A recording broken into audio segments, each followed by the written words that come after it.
സ്വാമി നിർമ്മലാനന്ദ യോഗിയുടെ സന്തുഷ്ട ജീവിതം. അസ്വസ്ഥതയും ആത്മഹത്യയും. ഒറ്റപ്പാലത്തെ ഒരു സാഹിത്യകാരിയും ബിരുദധാരിണിയും കോളേജ് ലെക്ചററുമായിരുന്ന രാജലക്ഷ്മി കുറച്ചു കാലം മുമ്പ് ആത്മഹത്യ ചെയ്തു. പഠിപ്പും പദവിയുമുള്ള ഒരു യുവതി എന്തുകൊണ്ട് ജീവിതം മടുത്ത് നിരാശപ്പെട്ട് ആത്മഹത്യ ചെയ്തു? തികച്ചും പ്രസക്തമായൊരു ചോദ്യമാണിത്. ഇത്രയും കഴിവും മിഴിവുമുള്ള ഒരു സ്ത്രീ എന്തുകൊണ്ട് ആത്മഹത്യ ചെയ്യാനിടയായി എന്ന് അവരുടെ ആരാധകരാരും തന്നെ ചിന്തിക്കാത്തതിലാണ് അത്ഭുതം. സാഹിത്യകാരനും സാഹിത്യകാരിയുമൊക്കെ എഴുതുന്നത് നമ്മളെ നന്നാക്കാനാണെന്നാണ് വെപ്പ്. സാഹിത്യം സാഹിത്യത്തിനു വേണ്ടിയല്ല, ജീവിതത്തിനു വേണ്ടിയാണെന്നാണല്ലോ പരക്കെ പറയുന്നത്. അത് ശരിയാണെങ്കിൽ എങ്ങനെ രാജലക്ഷ്മി തൻ്റെ സ്വന്തം ജീവിതത്തിന് രൂപം കൊടുക്കാതെ പരാജയം നേരിട്ട് ആത്മഹത്യ ചെയ്യാനിടയായി എന്നതിനെപ്പറ്റി ഇവരാരും തന്നെ എന്തുകൊണ്ട് ചിന്തിച്ചില്ല? സ്വന്തം ജീവിത നിലവാരത്തെപ്പറ്റി ചിന്തിക്കാനും വിലയിരുത്താനും വിവേകപൂർവം തീരുമാനമെടുക്കാനും കഴിയാത്ത ഒരു വ്യക്തിയുടെ മറ്റെല്ലാ യോഗ്യതകളും മിഥ്യയാണ്, വെറും പൊള്ളയാണ് എന്ന് പറയാതെ വയ്യ. സാഹിത്യകാരന്മാരും കലാകാരന്മാരും കവികളുമൊക്കെ ലോകത്തെ മുന്നോട്ട് നയിക്കുന്നവരാണ് എന്ന് പറയാറുണ്ടല്ലോ. എല്ലാ സൗകര്യങ്ങളും അറിവുകളും ഉണ്ടായിട്ട് പോലും സ്വന്തം വ്യക്തിജീവിതം നേർവഴിക്ക് നയിക്കാൻ കഴിയുന്നില്ലെങ്കിൽ അവരെങ്ങനെ സമൂഹത്തെ നല്ല വഴിക്ക് നയിക്കും?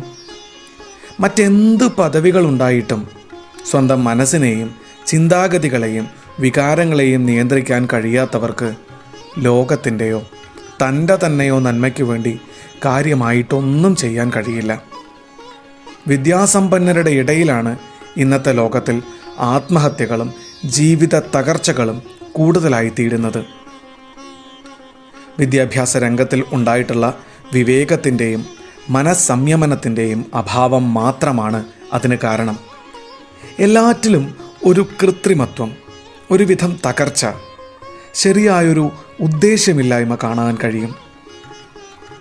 ശ്രീകോവിലിൽ കടന്ന് ദേവൻ്റെ മുന്നിൽ നാവായിക്കുളത്ത് ഒരു മലയാള ബ്രാഹ്മണൻ ശരീരത്തിൽ മണ്ണെണ്ണയൊഴിച്ച് കത്തിച്ച് ആത്മഹത്യ ചെയ്ത സംഭവം ഉണ്ടായി.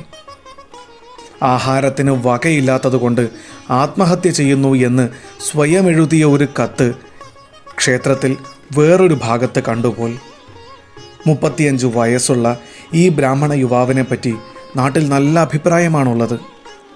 ആ നല്ല മനുഷ്യൻ ഭക്തി വിശ്വാസപൂർവം ആരാധിക്കുന്ന ദൈവം തൻ്റെ ദാരിദ്ര്യത്തിന് പരിഹാരമുണ്ടാക്കി തന്നില്ലല്ലോ എന്ന നൈരാശ്യം മാത്രമാണ് ദേവൻ്റെ മുമ്പിൽ തന്നെ ജീവിതം ബലിയർപ്പിക്കാൻ കാരണമായത്. വിശേഷ ബുദ്ധിയുള്ള മനുഷ്യൻ ഇങ്ങനെ സ്വയം നശിക്കുന്നുവല്ലോ. മൃഗങ്ങൾ ആത്മഹത്യ ചെയ്യാറില്ല. അവ സ്വന്തം ശക്തിയും ഉപായവും ഉപയോഗിച്ച് ജീവിക്കുന്നു. തൻ്റെ അന്ധമായ വിശ്വാസത്തിൻ്റെ കാഠിന്യവും മനസ്സിൻ്റെ ദൗർബല്യവുമല്ലേ ഈ സാധു യുവാവിനെ നശിപ്പിച്ചത്. ഈ അടുത്ത കാലത്ത് പാലക്കാട് ജില്ലയിൽ നിന്നും ഒരു ചെറുപ്പക്കാരൻ്റെ കത്ത് കിട്ടി. ജീവിതം സമാധാനിക്കാനും സന്തോഷിപ്പിക്കാനുമുള്ളതാണെന്ന് സ്വാമിജിയുടെ പത്രപരസ്യം കണ്ടു. എൻ്റെ അനുഭവത്തിൽ ജീവിതത്തിൽ എനിക്ക് തീരെ സമാധാനമില്ല. ഇപ്പോൾ ഞാൻ ആകെ തളർന്നവനാണ്. കാരണം ഞങ്ങളുടെ വസ്തുക്കൾ മുഴുവനും വിറ്റു. വിൽക്കുമ്പോൾ എല്ലാവരും നഷ്ടമാണെന്നും പറഞ്ഞു. അപ്പോഴൊന്നും അതിനെപ്പറ്റി ചിന്തിച്ചില്ല. ഞങ്ങൾ വേറെ അന്വേഷിച്ചു കൊണ്ടിരിക്കുമ്പോൾ അതിൻ്റെയും കൊടുത്തതിൻ്റെയും വിലകൾ തമ്മിൽ താരതമ്യപ്പെടുത്തിയാൽ വളരെ മാറ്റം കാണുന്നുണ്ട്. 1.25 ലക്ഷത്തിന് ഞങ്ങൾ കൊടുത്ത വസ്തു 2 ലക്ഷത്തിന് ആരോ ചോദിച്ചു. 75,000 രൂപ കൂടുതലായിട്ട്. അതുകൂടി കേട്ടപ്പോൾ മനസ്സിൻ്റെ സമനില തെറ്റി. അപ്പോൾ മുതൽ തോന്നിയതാണ് ആത്മഹത്യയെപ്പറ്റി. അങ്ങനെ ചിന്തിച്ചുകൊണ്ടിരിക്കെയാണ് സ്വാമിജിയുടെ പത്രപരസ്യം കണ്ടത്. ഞാൻ 3 മാസമായി ശരിക്ക് ആഹാരം കഴിച്ചിട്ടും ഉറങ്ങിയിട്ടും. എനിക്ക് കൂടുതൽ വിവരങ്ങൾ അറിയണമെന്നുണ്ട്. നേരിൽ വന്ന് പരിചയപ്പെടാം. അതിനു മുമ്പ് ഈ കത്തിന് മറുപടി തന്നാൽ വലിയ ഉപകാരം. ഒരു നീണ്ട തമിഴ് യാത്രാ പരിപാടി കഴിഞ്ഞ് മടങ്ങി വരുമ്പോൾ മാത്രമാണ് ഈ കത്ത് കാണാൻ കഴിഞ്ഞത്.